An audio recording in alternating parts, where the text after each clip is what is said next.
Hello, Realtors. Welcome to the walkthrough of Form 110. This is the South Carolina Disclosure Real Estate Brokerage Relationship. This is our government form from LLR SC Real Estate Commission's form. And so this is a form that you'll use anytime you have substantive contact with a consumer.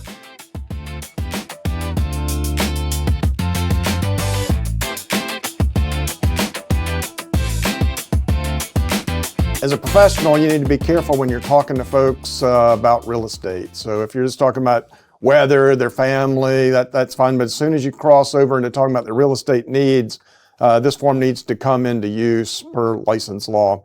And so we're going to go through it. We've got a special guest, Reah, past president, practitioner, and instructor. I'm going to lean on you a lot in this, Reah, because you've done this hundreds or thousands of times, probably gone through this form with consumers. That's probably a fair assessment. I never thought about how many times I've gone through this form with consumers. It's probably been about 1,000 times, but it's been about that many with real estate licensees and members as well, covering exactly how to present this form to the public.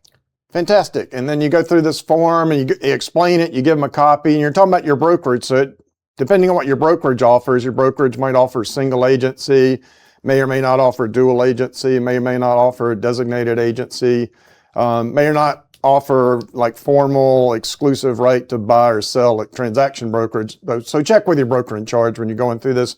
And the main thing is use this form. I say hand them out like candy. Keep copies with you in case you're in a Starbucks or someplace physical. You can also do this electronically as well. So it goes through it. I'm going to go through it real quick, Reah, and then I'll kind of pitch to you to kind of how you explain it. It explains you're a customer, which is non-agency when you first make contact with a real estate company. Transaction brokerage is kind of the license law term for the brokerage rule when the consumer is staying a customer, non-agency. And then it talks about how you can become a client, get client level services from the brokerage form, the classic single agency, buyer agency or listing agency.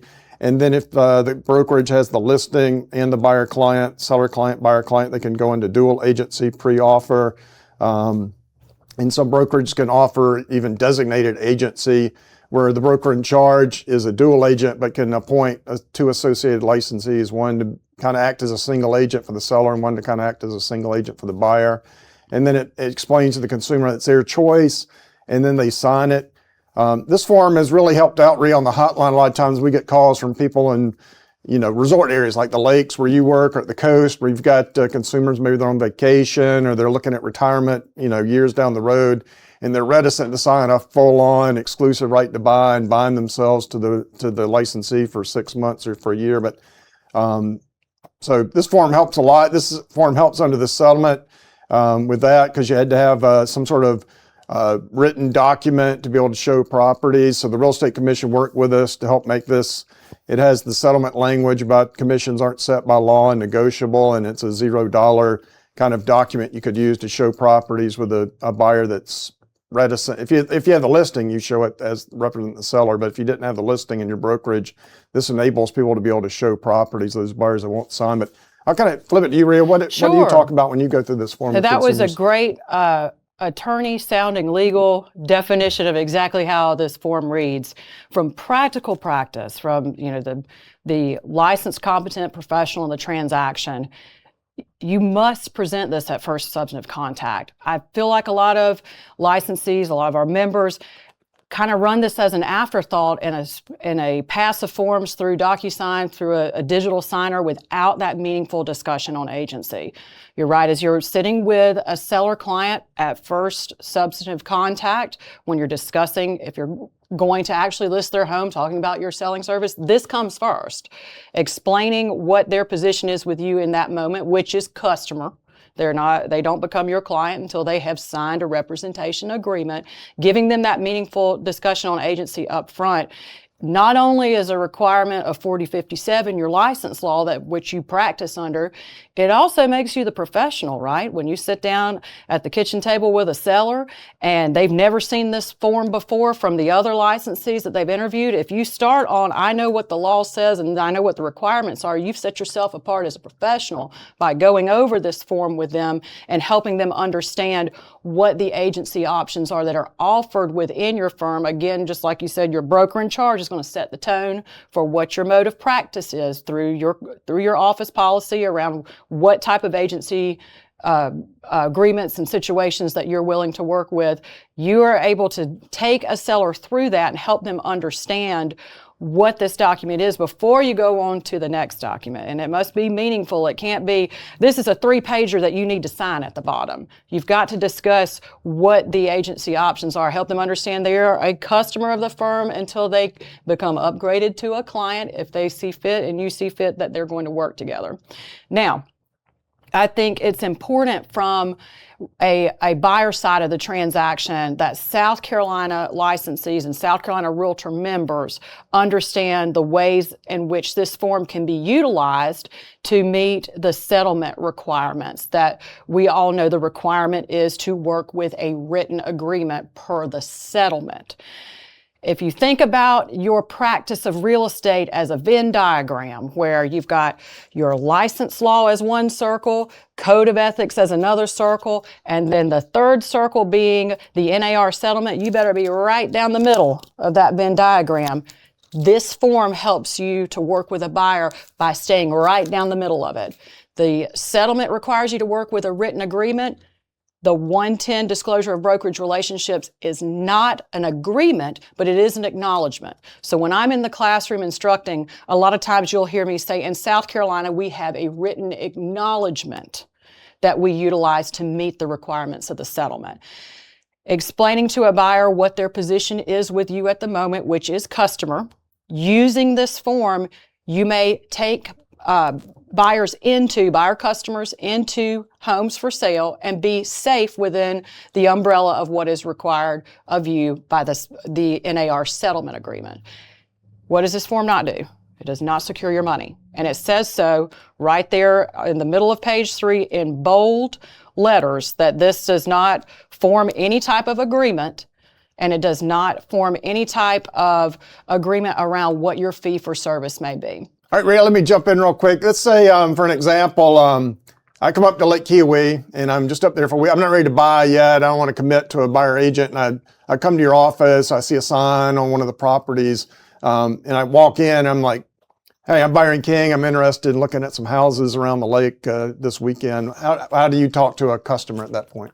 So if you were a walk-in customer of our firm, or you called me from, we'll say, the web, and you just want to see a couple of houses, you've got to try and get your feet wet and understand, is Lake Kiowee even where you want to be? You're trying to understand, what the market offers.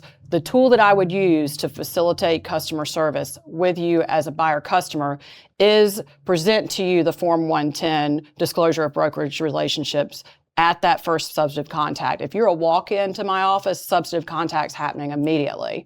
If you are calling me on the phone, I'm going to give you that meaningful discussion on the phone, and I'm going to have you probably go ahead and DocuSign this document while I've got you on the phone, so I know that you're understanding it versus just sending the document off and then trying to put all that into an email. I'm going to give you a verbal explanation.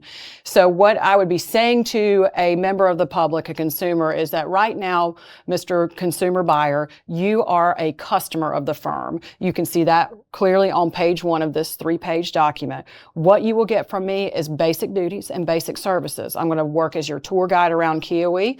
I'm going to show you what the communities offer. I'm able to take you into homes that are listed for sale with an acknowledgement on this form. I will give you the base of information, but what I won't be giving you is full client level services. On page 2 here, it shows you that you can become a client of the firm. If you choose to become a client of the firm today, we can facilitate that with a different form. But if you're just simply interested in seeing properties, what I'm going to do is have you execute this form. Now understand, you'll remain a customer of the firm. You have no commitments to me, and I have no commitments to you. Let's get to know each other. Let's build some trust together. I want you to feel good that you know that I am the commiserate professional that is best for this situation, and licensees, members, understand this is your opportunity to work with the public and understand if their real estate needs can be met by your market conditions. It's good for both parties here. Help them understand that they will not get client level services. If Mr. Buyer, you're going to ask me about purchasing strategies, pricing strategies, how would I negotiate this deal? That is service that's offered at a client level. A client level service can be provided through an exclusive right to buy buyer agency agreement. So If we'd like to enter that agreement, there's the option to do that, or we can work as customers and me give you customer service and help you get educated until you're ready to make that decision about being a client. What's important is that you help them understand that this 110 disclosure of brokerage relationships does not form a contractual obligation between either of you. But the most important piece is it also doesn't cover any of your fees for service.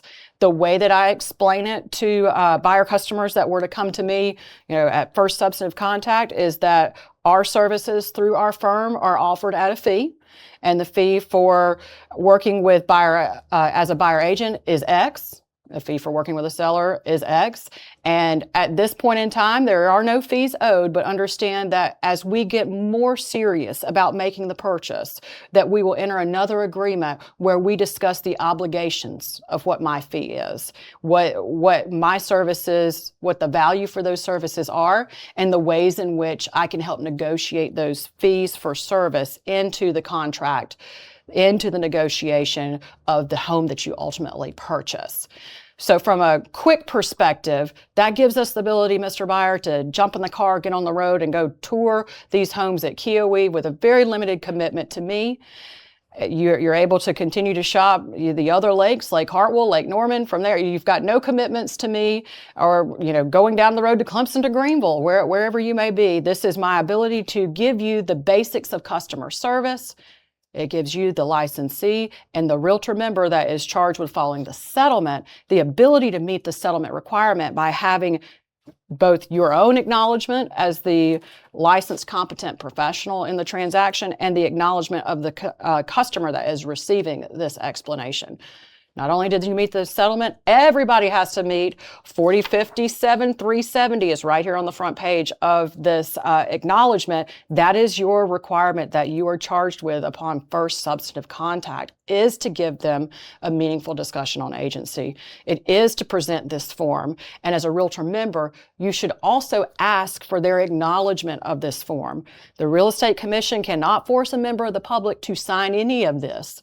You cannot force a member of the public to sign this form, but I guarantee if you've given them a meaningful discussion on what this form is, what services they're going to get that day, what services exist in the future as a client, they will have no hesitation in acknowledging that you gave them that discussion. If there is hesitancy, hold up the mirror and ask, did you give a meaningful discussion? Did you explain it in a way that they understand and are not intimidated by the information? Because it says very clearly and underline there is that this does not form an agreement with you as the real estate professional.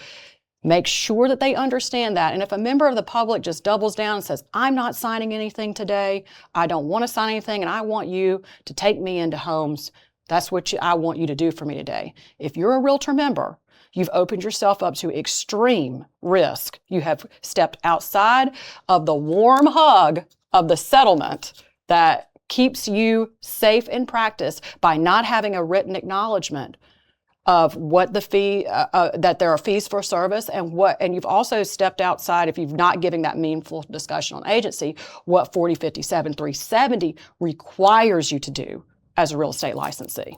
Okay, thanks, Realtor Reah. I'm comfortable with that. I'm on the sign right here. I'm going to date it and then give that to you, and then you sign it and you give me a copy, and then we go look at houses. Correct. And then I make a decision in the future. It might be that same day, might be tomorrow, might be a year from then, to maybe enter a buyer agency agreement with you.